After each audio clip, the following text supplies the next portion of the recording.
Erica, I'm so glad it worked out for you to come here to show us about your template. And I know you're traveling across the country and having such good response for this template that you're going to show us in just a minute. But thank you very much for being here. Thank you for having me.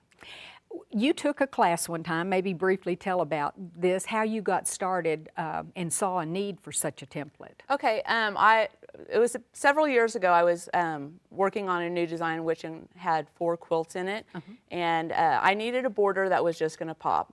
So one day I walk into a quilt shop, and the minute I saw this design, I knew what my quilts would look like, and I had to have it in my life, and it's the Cathedral window block. That's what this pattern's called. Correct. Quilters probably know what this is. that is. Yeah, Cathedral window block. And normally this technique has always been done by hand, Oh. although this class was for machine. Okay, so I signed up to take the class. And in class, our instructor gave us this paper template because this is what they've used forever.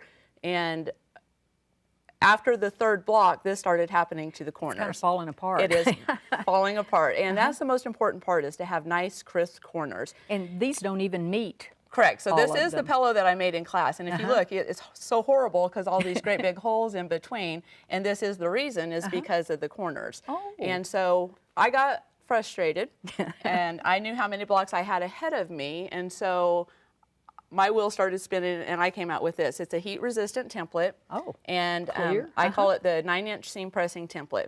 And I have done hundreds and hundreds and hundreds of blocks with it, Those and tons points of classes. are still sharp. And those are really nice and crisp still. So I'd like to demonstrate how this technique Okay. is done. It's very slick. Okay. So you start with a 10-inch square of fabric. So layer cakes are pre-cut fabrics that Layer are cakes. sold in quilt shops. Okay. And you can purchase those. Those are perfect if you wanted to make a scrappy quilt.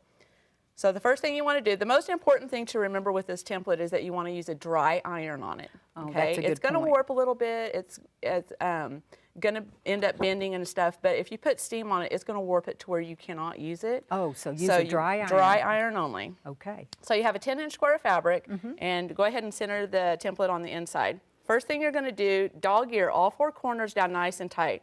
And if you see, I'm pulling that fabric pretty tight. So I'm going to go ahead and press down all these corners.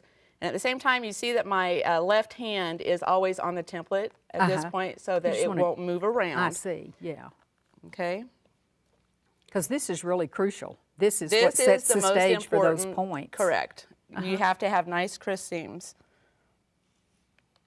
Then you're going to come back and you're going to miter the corners, Just like just like wrapping presents or card Correct. making or whatever. Yep. And this iron is just going to glide right on there, and it's Oh, going and to. it's okay for the iron to It's a heat-resistant template. Yeah. Yep.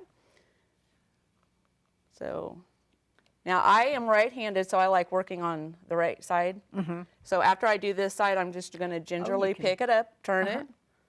Now, does the plastic get hot where you can't touch it, or is it pretty still No, not so much. touchable? It's not a heating pad, so we don't want to leave the iron on there too long, but it's just enough to give it a press. So once you go all the way around the template, it's going to look something like this. Oh, okay. Okay, so I make a stack of these, like 10, 15 of them, and then I'm going to set the template aside and switch the iron to steam. Oh, okay. Okay, and then I'm going to give it a quick press like this. So you don't use the template after you do this initial. Correct. Okay. You'll do like 10 or 15. It depends on what it is that you're making. So the pillow only has 9 blocks. So I would recommend doing all 9 blocks with the dry iron, Okay. and then go ahead and switch the iron to steam, give it a quick press. And now you want to find the center. So you press it in half and iron that, and then I always open it up again The and other press way. just up against the seam I already have. Next thing you want to do is to take this corner up to the center and press it. See, I would like this because I like real sharp, crisp lines. And that you have to have nice crisp corners. And these corners, so once you go all the way around this block, you're going to have this. Oh, okay. All the corners are All the folded in and corners. pressed. Yep. And so Got it. now you're going to go ahead and do that one more time. Up to Oh. the center and press it all the way around until you have this block. Okay. Now I want you to pay attention to how it's so important that all 4 of those corners are barely touching each other. Okay? Now that your blocks are all ironed, you're going to go ahead. So you can sort of do this in an assembly line. You can. Yep.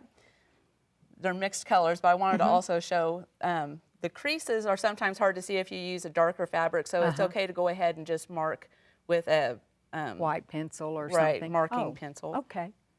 So now that your irons or your blocks are all ironed, go ahead and lay them out the way you want them. And the way you sew them together is you're going to pick up these two triangle ends, and you're going to sew right in that crease line corner to corner. Oh, that's easy enough. You don't care if the tips match or not. Because you've already assured that they match in the middle. In the middle, exactly. So now if you want to make them longer, you just go ahead and keep adding to the sides. And the way you sew your rows together is you're going to go ahead and pick up these two triangles and sew those together. Now that it's all sewn together, you're going to go into each individual block and secure all 4 corners down. So this one has 6 now. Yes, You've extended I sewn 6 of them together. Now you're going to go into each individual block and secure all 4 points down in the center. Just by machine? Or By did machine. You do it by, I'll do a couple little back stitches, 2 to 3 stitches in each corner. Oh, that just and holds that down. At this point, you want to make sure all those points are barely touching each other. Okay. And this is a good example of different fabrics have different textures and different, you can tell that the solid red in here has more of a stretch than the printed red. Well, now don't most quilters use 100% cotton? Is that true or not? I don't know. There's so many different kinds of fabrics out there. Like the batiks are very, very tight and sometimes can be stretchy as well. So it just depends on what it is that you choose. Okay. But just so that you know, it's okay. Because once you get to this point, you'll play around with it. The next thing that you want to do is you want to have 2 3/4 inch squares is what you want to start with.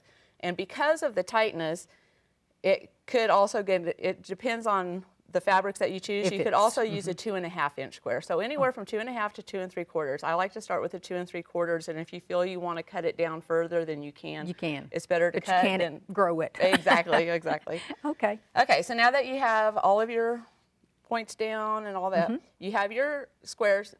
A lot of people think that they should go inside that block somehow, and it does not. It goes in between the blocks.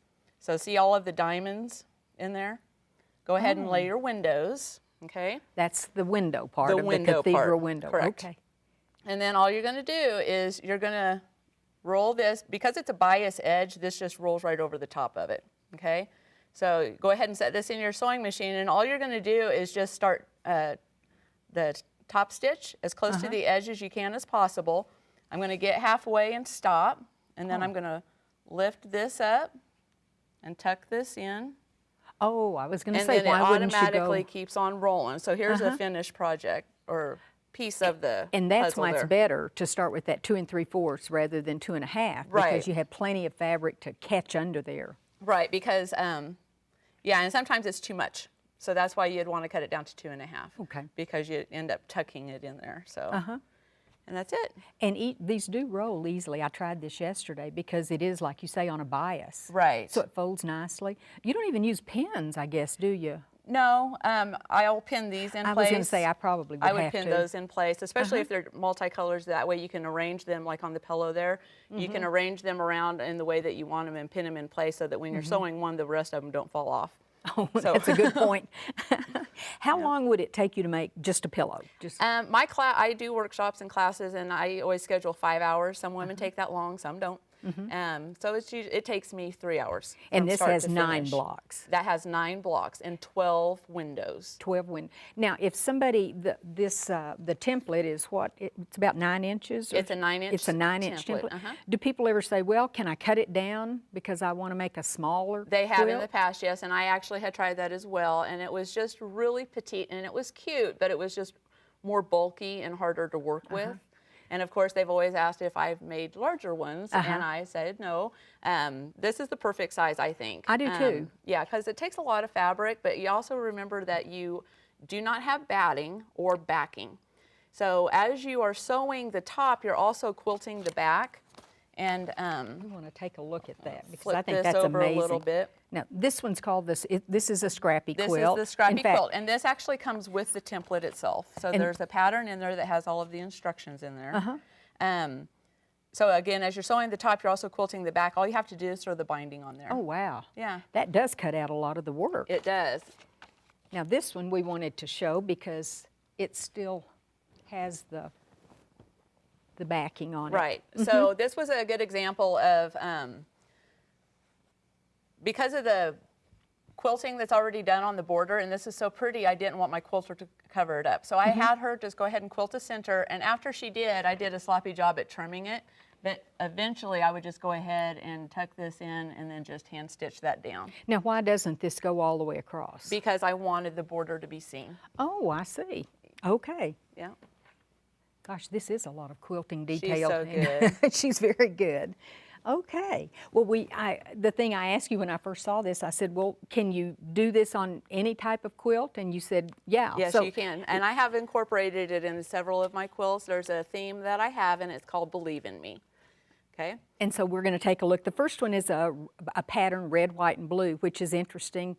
You can use this with any colors that you want. It's called the American Window. And yeah, you can use football colors or high school colors. I like the patriotic look, so I went ahead and did the red, white, and blue. And it's really pretty. What about the one with Santa? Now this kind of has a story. Yeah, this is the one that inspired me to use this block, because I had done a quilt prior to this, and it was all hand embroidery. And after I had finished him, he's called Christmas Past.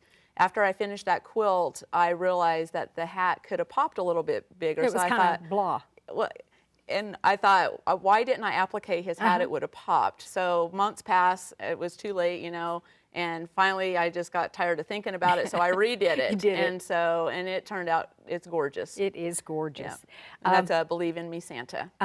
And the next one is called True Love. Yeah, Believe in True Love. And I did that one actually as a border as well, but it's also in strips. So it's broken up into 2 different strips that float within the quilt itself. And it's, when you look at these, it's almost, you have to really search because it's hard to see the cathedral window because the fabrics look totally different. Yeah, and it's, as you're looking at all of these, you can tell the different effects that it has if you use a solid background or a multicolor background. So it's pretty fun to change colors and play around with it. Well, it is, and we saved the best for last, maybe. It's inspiration. Yep, Believe in Me, inspirational, and I did that one as blocks itself, and it refers to the traditional white background with the colored windows, kind of like the pillow here. For a wedding or an anniversary or, wow, anybody would love to receive it. Yeah. And so within the packet, they get the template, they get instructions. Correct. We don't need that because that didn't work. And they have. And they get the free pattern for the scrappy quilt as well. And it would be a good one, I think, for beginners to start on. Absolutely. Yeah. Absolutely. It's a good little throw. Well, thank you so much for showing us how easy this is to do and how beautiful your quilts are. Thank you. Thank you for having me.